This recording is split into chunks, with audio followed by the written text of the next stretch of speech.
Welcome to the Black Standard Podcast. The Black Standard Podcast is an Afrocentric, Pan-African show that aims to normalize Black finance and wealth. And we share useful information on African history, current and global affairs, entrepreneurship, business, and Black culture and achievements. If you're looking to discover your roots while learning about the greatness hidden in the African race, or if you're from another race and you're interested in learning about our culture, then this podcast is perfect for you. Here at the Black Standard Podcast, we are all about raising the bar and setting the standard. Here is your host, Courtney Ann Wallace.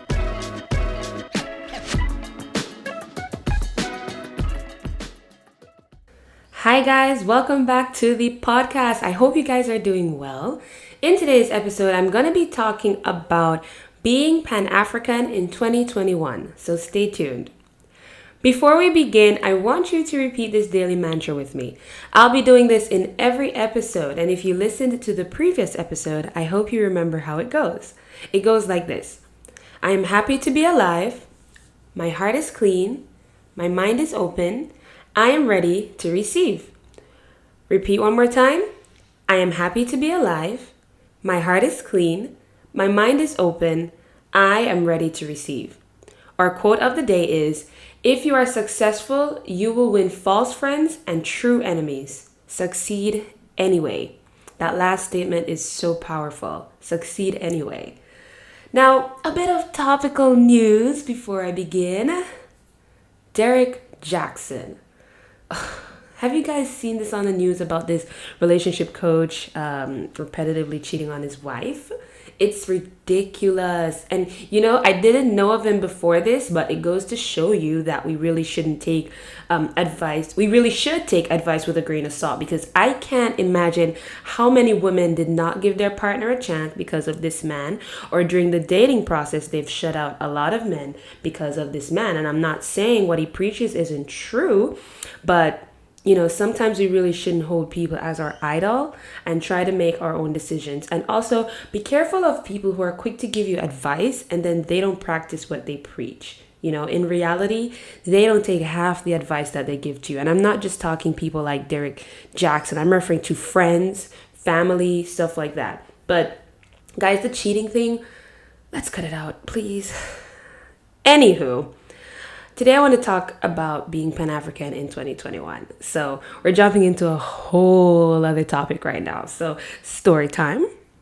Pan-Africanism was initially an anti-slavery and anti-colonial movement among a group of Negroes from Africa and her diaspora in the late 19th century, right? So the word diaspora refers to other countries where other Negroes may have migrated to due to either slavery or immigration, And Pan-Africanism is a movement that constantly calls for unity among Africans, both as a continent and both as a people. And it involves, nationalism, political and economical advancement, and historical and cultural awareness, particularly when comparing Afrocentric and Eurocentric interpretations, like your religion, your political setup, all of that. It is said that Pan-Africanism goes back to the writings of formerly enslaved people, such as, don't quote me on the pronunciation here, Aluadwa Equiano and Otoba Kagwano, So Pan-Africanism here, it relates to the ending of the trading of enslaved people and the need to rebut the scientific claims of African inferiority, them saying that we were born to be slaves or servants. No, it's really funny. Anyway, men like Edward Wilmer Blyden, he pushed for African unity, but not just that. He wanted the diaspora to return to Africa, whereas others such as Frederick Douglass, he really called for rights in their adopted countries. In other words, he didn't think that we should have to go back. We just need equal rights. And in the same breath, in Malcolm X's transformative stage, he also shared the same sentiments that we need not to go back to Africa because we've spent so many years building structures and economies. Therefore, we were not about to leave all that behind. We're going to stay here. We just need our equal rights.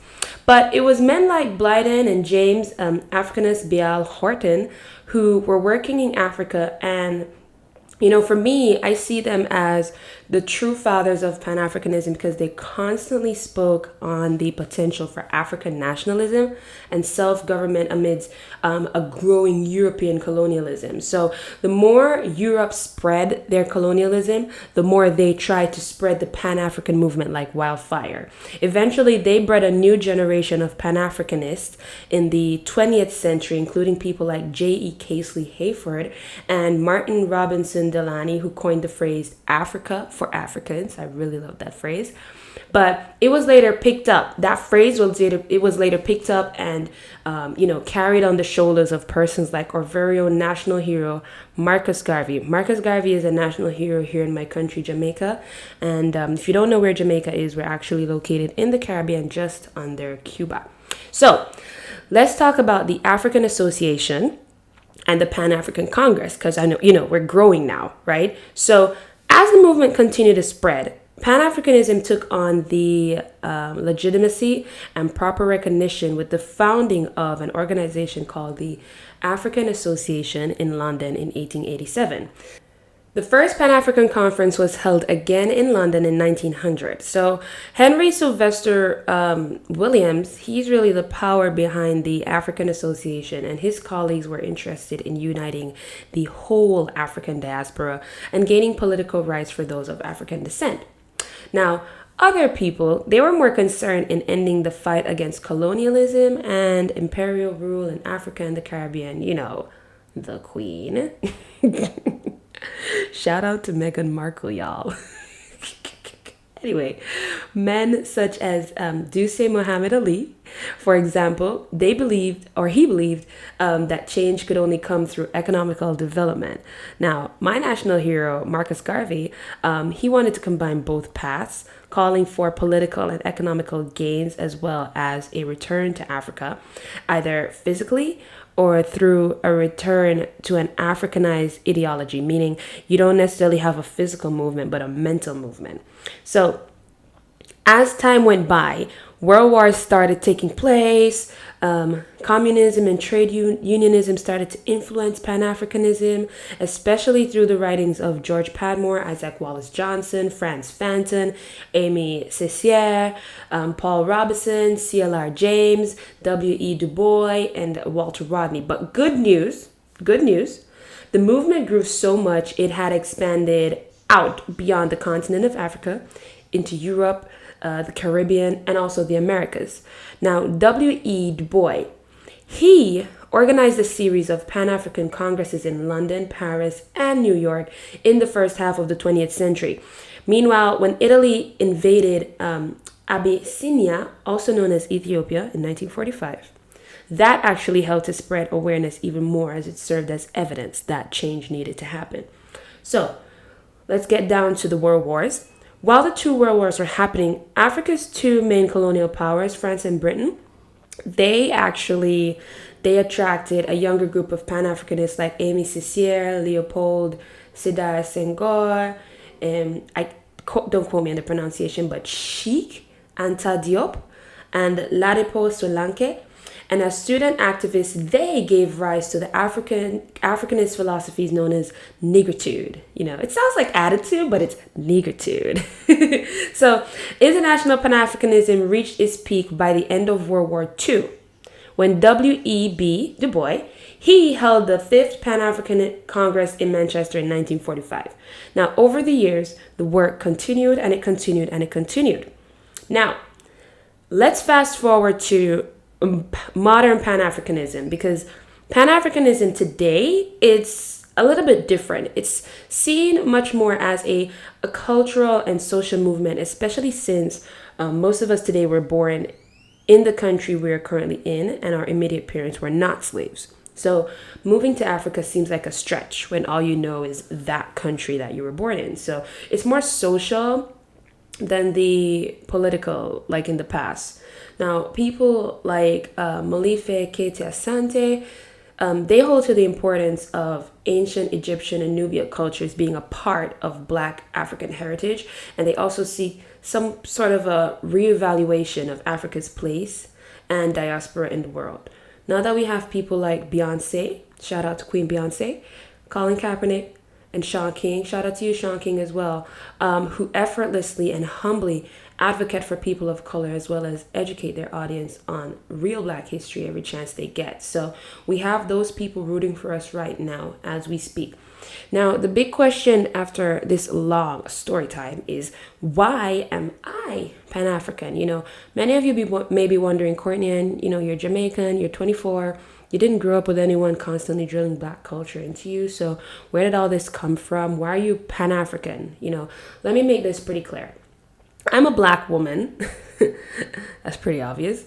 I come from a Black family, and I don't know about you, but unless there's some scientific phenomenon, I'll be having Black children. So I need to ensure that I play my part in advancing the welfare of my race. I need to protect my future generations, my grandchildren, my nieces and nephews, and I need to let my peers know that the color of their skin does not determine the quality of their future. And so that is why I took it upon myself to look out for my people, because right now we're not even looking out for ourselves. We're not working together.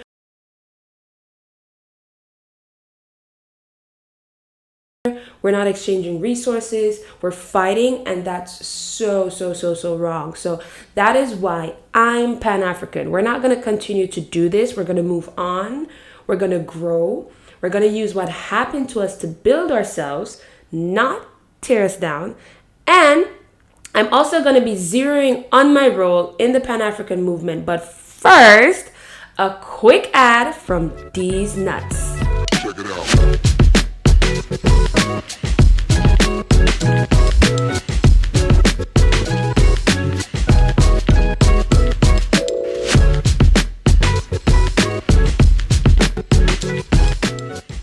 Is shopping for organic products taking a toll on you? Do you want quality for your money? Well, look no further. Shop with These Organic Legumes.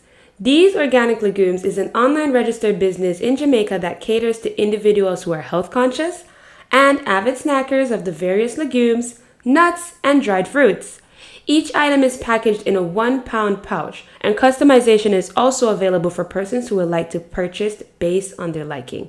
You can find them on Instagram at shop_TheseNutsJM or Facebook TheseNutsJM. That's shop_DEESNUTSJM. Now, back to the podcast. Now let's talk about my role in the Pan-African movement. So my hopes for the movement and where it will go. Basically, I just want to educate, It's one thing to advocate for a change, and it's another thing to actually change. I want to see less slavery being taught in our history classes to our students, leaving our kids feeling inferior in their subconscious mind, and more stories about kingdoms, inventors, leaders, advocators. I want to see more of that. I want to see Black kids, not being penalized for wearing their afro to school in 2021 and being told to groom their hair while their mixed classmate or their Indian classmate can wear their hair without even a scrunchie because it's apparently straight and it's prettier. I want to see our boys not being pressured to keep their hair a certain weight or a certain length because it's unprofessional, while their peers, they have curls surpassing their ear. And I know what I'm talking about because I had this experience in university and to some extent high school. I want to see people getting jobs because they're qualified and not because they're from a certain family or a certain race. I want to see generations standing up for one another, networking, supporting each other's businesses, being properly educated. And, if it is that they don't want us in their schools, in their, top league schools, that's okay. That's okay. We can build our own schools. The education system is jacked anyway, because as I mentioned earlier, for me, majority of history class was about slavery. Anyway, on that note, this is where I leave you guys. I hope this episode resonated with you, and I hope you think about the points made in this episode. Remember to leave a review and to also subscribe. I'll see you guys in the next episode. Thank you for tuning in to the Black Standard Podcast. Follow us on social media and join the community. You can find us on Instagram at the Black Standard _JA. Facebook at The Black Standard JA, and subscribe to our YouTube channel where you will find the recorded version of our podcast along with additional content. Until our next episode, see you soon.